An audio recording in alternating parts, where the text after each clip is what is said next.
Binabago sa atin ang makakita sa kalsada ng mga pagala-galang aso at pusa. Ang iba rito, mayroon namang may-ari pero napabayaan na. Kaya sa Quezon City, dumami ang mga hayop na nauhuli at dinadala na lang sa Animal Pound. Para bigyan ng mukha ang balita, Mobile Journal, Ivan Tarinque. Halos bawat bahay sa Pilipinas ay may alagang hayop o fur baby.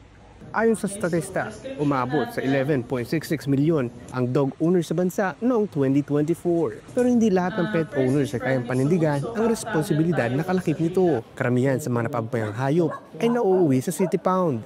Sa datos mula sa Quezon City Veterinary Department, nasa 200 stray animals ang nahuhuli linggo-linggo o mahigit kumulang 9,600 kada taon noong 2023. Ngayong 2024, tumaas pa ang bilang na ito.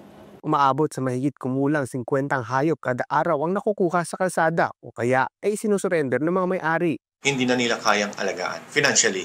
Sa 30 to 50% maraming sakit na yung aso nila.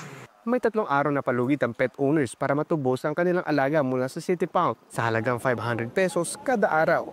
Kung hindi matubos, isa sa ilalim ang mga hayop sa adoption program kung saan dadaan muna ito sa rehabilitation bago mapunta sa bagong pamilya. Subalit hindi lahat may pag-asa pa.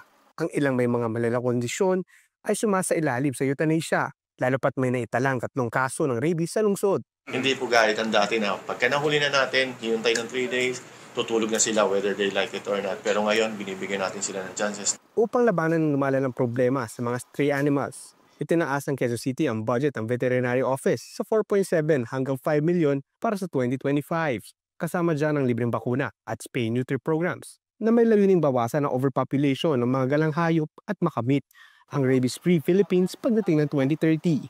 At least hanggang 2030 talagang ma-eradicate na natin yan. Catching for the purpose na papatay yung hayop, is catching to rehabilitate and to let them adapt and to promote responsible pet ownership. Habang dumadami ang mga pet owners sa bansa, kasabay din sana nito ang pagsulong ng responsableng pag-aalaga sa mga hayop. Mobile Journal, Ivan Tarinque po, hatid ang mukha ng balita.